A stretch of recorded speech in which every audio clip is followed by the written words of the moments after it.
저는 가끔 이런 생각을 해요. 돈이 지금보다 훨씬 많으면 이 불안한 마음도 좀 사라지지 않을까 하고요. 또 한편으론 돈을 벌어도 만족감이 길게 안 가더라고요. 이거 왜 그런 거예요? 누구나 그런 생각이 들 거예요. 그 두 가지 마음 다 정말 많은 사람들이 고민하고 있는 삶의 과정입니다. 사실 이 둘이 따로 노는 얘기가 아니라 뿌리는 이어져 있어요. 오늘은 이 두 가지를 순서대로 한번 풀어봅시다. 돈이 정말 불안을 없애주는지, 그리고 만족은 왜 늘 손에 닿을 듯 말 듯 저만치 있는지. 그럼 돈이 많아지면 정말 불안이 줄어들까요? 반은 맞고 반은 아니에요. 그 경계가 애매해요. 자, 그 흥미로운 이야기 속으로 한번 가보죠. 노벨 경제학상을 받은 심리학자 데니멀 카누머니와 경제학자 앵커스 디턴이랑 같이 아주 큰 연구를 합니다. 미국인 45만 명이 넘는 응답을 분석했어요. 여기서 두 가지를 구분했습니다. 하나는 삶에 대한 평가, 내 인생을 전체를 놓고 봤을 때 몇 점을 줄 수 있는지. 이건 소득이 오르면 계속 같이 올라갔어요. 돈이 많을수록 내 삶은 괜찮다는 평가가 끝없이 올라간 거예요. 근데 다른 하나, 정서적 웰빙, 그러니까 오늘 하루 실제로 느낀 기분, 스트레스, 걱정, 이런 거는 얘기가 달랐어요. 이건 연소득이 어느 지점, 그러니까 우리 돈으로 환산해서 연봉이 한 1억 원 안팎에 도달하고 나면 그 이후로는 돈이 더 늘어나도 일상의 기분이나 불안이 별로 나아지지 않았다는 뜻이에요. 이걸 다르게 말해 봅시다. 돈이 부족할 때는 돈이 늘어나는 게 불안을 확실히 줄여줘요. 월세 걱정, 휴대폰 걱정, 병원비 걱정, 다음 달 카드값 걱정, 이런 실질적인 위협이 마음에서 줄어드니까. 그런데 기본적인 게 다 해결되고 나면 그 다음부터 늘어나는 돈은 매일의 불안을 그만큼 줄여주지는 못합니다. 통장 잔고는 올라가는데 정작 잠자리에서 느끼는 불안은 똑같은 크기로 남아있는 거예요. 근데 부자들은 뭔가 좀 여유롭고 편안해 보이잖아요. 저만 그렇게 느끼는 건가요? 아니요. 그 관찰 자체는 맞아요. 다만 이유가 좀 다르죠. 돈 많은 사람들이 편안해 보이는 건 돈 자체가 마음을 편안하게 만들어서가 아니라 돈이 특정 걱정거리를 치워주기 때문이에요. 갑자기 일자리를 잃어도 당장 큰일이 일어나지 않아요. 그런 분들은. 아플 때 병원비 걱정할 필요 없어요. 그런데 그 걱정거리들이 치워지고 나면 사람 마음은 신기하게도 다른 걱정거리를 금방 찾아내요. 걱정을 찾아다니는 기계처럼. 돈 걱정이 사라진 자리에 인간관계 걱정하죠. 건강 걱정해요. 다이어트 걱정해요. 자녀 걱정해요. 그리고 아까 저희가 다뤘던 그 남의 인생을 비교하기 시작합니다. 이런 마음들이 슬슬 올라오기 시작해요. 국산차를 타다가 외제차를 타면 다른 외제차들이 눈에 들어와요. 비교하게 되죠. 이런 마음들이 슬슬 발생되기 시작합니다. 그러니까 돈은요, 특정한 종류의 불안 또는 생존, 그런 직결된 불안은 확실히 줄여줍니다.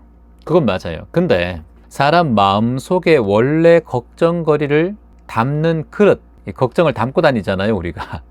그런 게 있나 봐요, 마음속에. 하나가 비면 하나가 또 채워져야 되고, 하나가 채워지면 또 다른 게 또 채워져야 되고. 돈의 그릇이 항상 그런 게 아닌가? 돈이 그 그릇 자체를 모두 없애주진 않는다. 이건 사람의 마음의 그릇의 문제인 것 같아요.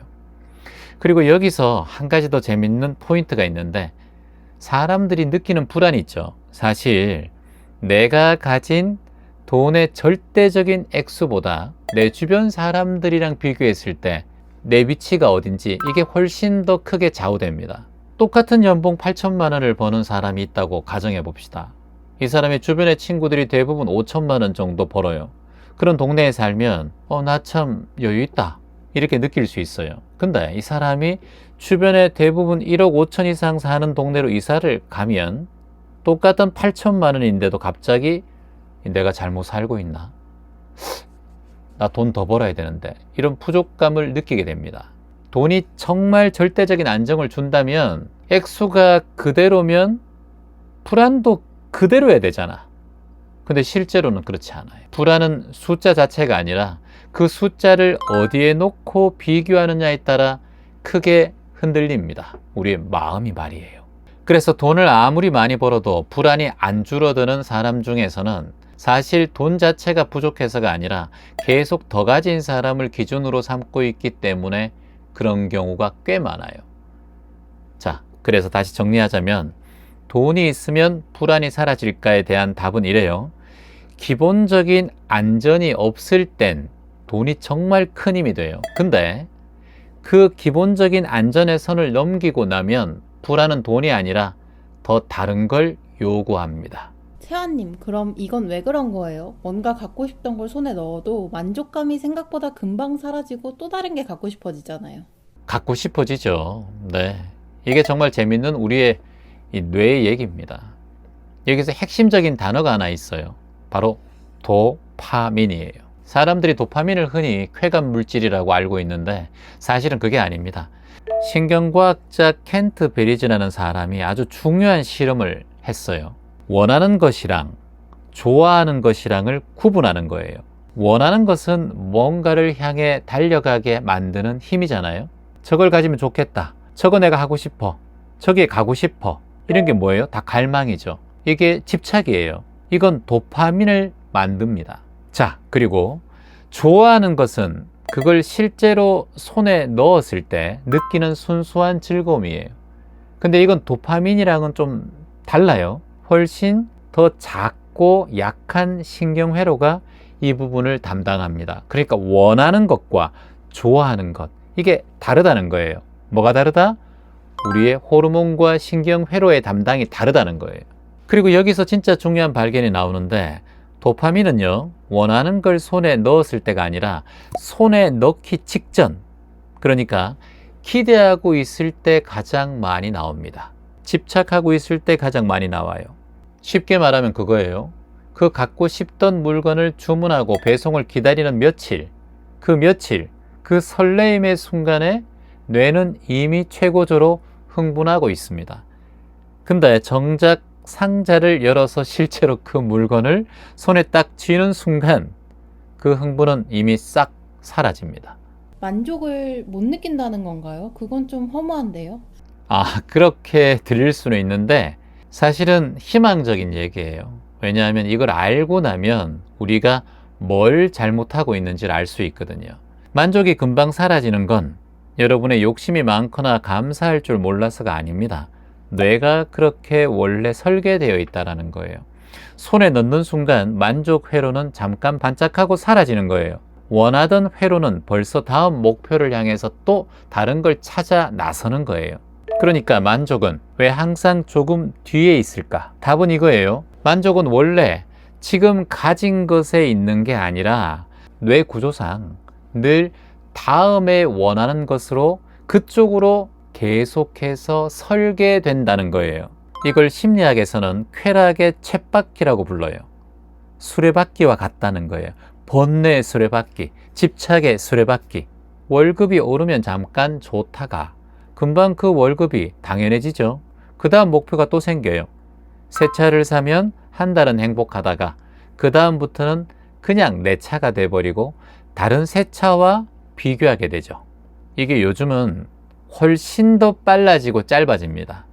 예전에는 원하던 물건을 손에 넣으려면 몇 달, 며칠, 1년, 몇 년을 기다려야 되잖아요. 돈을 모아야 하잖아요. 근데 지금은 카드도 있죠. 대출도 있죠. 손가락 몇 개만 까딱까딱 움직이면 바로 다음날 집 앞에 도착합니다. 이게 시스템화 되어 있어요. 우리도 거기에 습관화되어 있어요. 원하고 얻는 그 간격이 너무 짧아. 내가 원하면 바로 다음날 현관에 있어요. 이게 오히려 만족의 반짝임도 더 빨리 반짝반짝반짝하고 지나가 버리는 거예요. 목표도 마찬가지예요. 그렇게 원하던 승진을 하고 나면 딱 하루 이틀은 붕 뜨는 것처럼 기분이 좋아. 그 다음 주부터는 벌써 그 다음 자리는 뭐지? 그 다음 주부터는 벌써 그 다음 자리가 뭐지? 더 높은 곳을 향하는 감정이 올라와요. 오랫동안 준비한 시험에 합격해도 합격증을 받는 순간부터는 기쁘지 물론. 근데 그 기쁨은 며칠 못 가고 또 다음 목표에 관심을 가지게 됩니다. 그러니 뭔가를 손에 넣었는데 생각보다 덤덤해. 그리고 별로 감흥이 없어. 아, 왜 이렇지? 탓하지 말아요.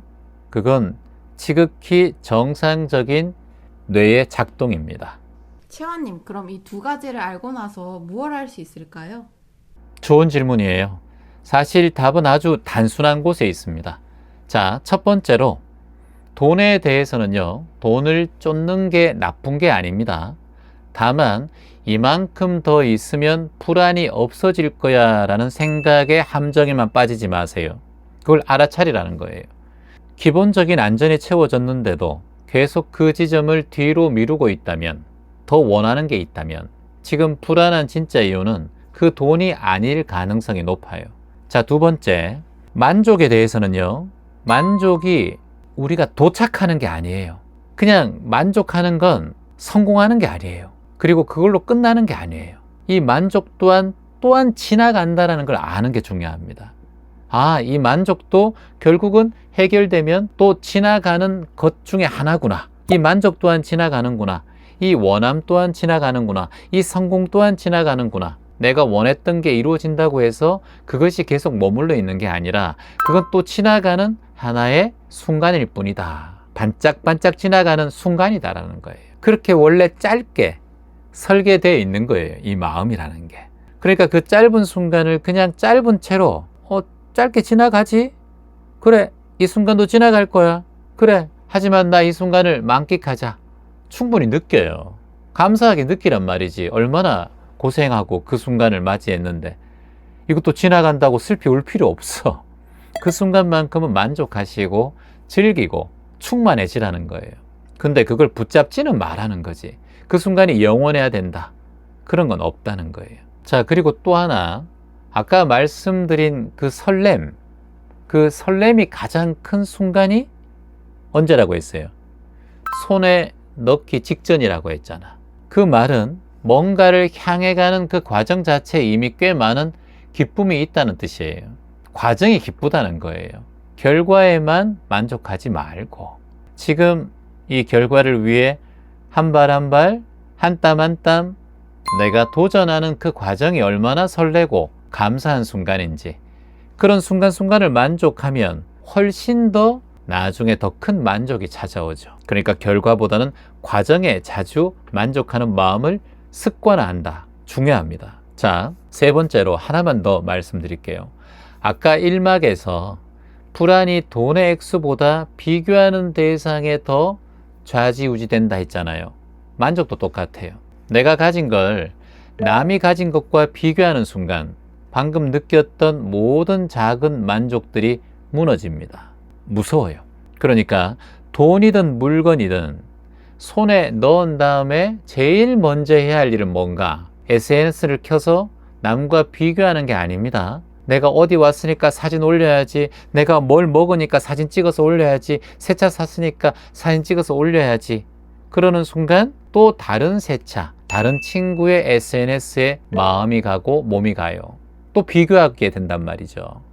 왜냐? 내가 그걸 즐겼기 때문에. 그러니까 그런 걸 기쁘게 생각하는 마음가짐들이 오히려 내가 더 비교하는 마음이 커지게 만드는 원인이 돼요. 비교는 언제든지 할 수 있지. 그 짧은 만족의 순간은 지금이 아니면 다시 안 오죠. 그때 그 순간에 만족하고 비교하는 마음이 올라오더라도 이 마음도 지나감을 알면 돼요.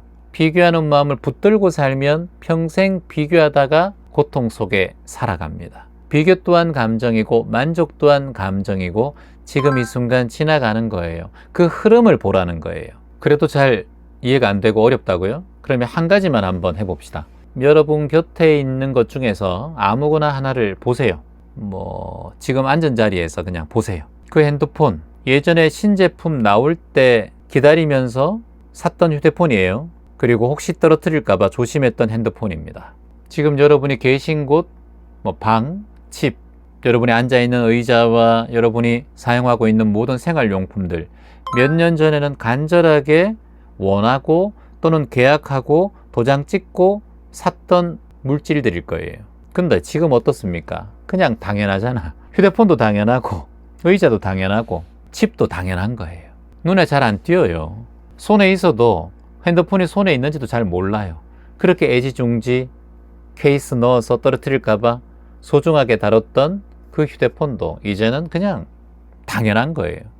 우리가 계속 다음 걸 원하는 동안 어제 원했던 것들, 이런 것들은 다 우리 주변에 조용히 쌓여져 갑니다. 그런데 우리는 늘 그 위에 또 서 있고 또 다른 걸 원해요. 그 다음 걸 또 보고 있어요. 이게 우리 인간의 마음입니다. 그러니 그런 마음이 자꾸 일어날 때는 그저 편안하게 코로 한번 숨을 들이마셔요. 그리고 편안하게 후 내쉬어요. 내 마음에 올라온 욕심을 그대로 숨을 들이마시고 그 욕심을 후 내뱉어요. 또 여러분이 원하는 어떤 물질이 있던가 상품이 있고 바꾸고 싶은 뭔가가 있고 사고 싶은 뭔가가 있다면 그 앞에서 편안하게 들숨을 해요. 그리고 편안하게 후 내쉬어요. 여러분의 주변에 펼쳐져 있는 많은 물질들을 보고 내 눈에 보이는 모든 것들을 바라보면서 한번 들숨해봐요. 지금 제 앞에 있는 이 카메라가 5년이 넘었어요. 이 카메라가 저에겐 지금 당연한 것이 되어버렸어요. 하지만 저 카메라를 처음 구입했을 때는 너무나 귀하게 혹시나 떨어뜨릴까 매번 알코올로 닦고 좋은 윤걸레로 닦았어요. 근데 지금은 그걸 안 해. 그냥 카메라일 뿐이에요. 그냥 저 카메라는 내 인생에 당연한 것이에요. 한때는 그렇게 원했던 카메라거든요. 다시 생각해보면 참 감사한 카메라예요. 지금은 더 좋은 카메라가 많이 나왔지만 나와 추억을 함께하고 있는 저 카메라는 너무나 나에게 귀한 카메라인 걸 오늘 제가 이 강의를 하면서 느끼게 되네요. 더 좋은 카메라를 원하는 게 나쁜 게 아니에요. 원하는 마음이 나쁜 게 아닙니다. 다만 그 마음이 늘 앞만 보게 된다는 거, 그걸 알아차리라는 거예요. 변하지 않고 내 앞에서 항상 최선의, 최고의, 최신의 존재로 내 곁에 있는 것은 무엇일까요? 바로 이 숨밖에 없습니다. 들숨과 날숨. 항상 이 호흡은 새로워요. 항상 새롭죠. 새로운 것이 항상 들어오고 또 나가요. 이것만큼 새로운 게 없어요. 그래서 항상 숨을 지켜보면 감사한 마음이 올라와요.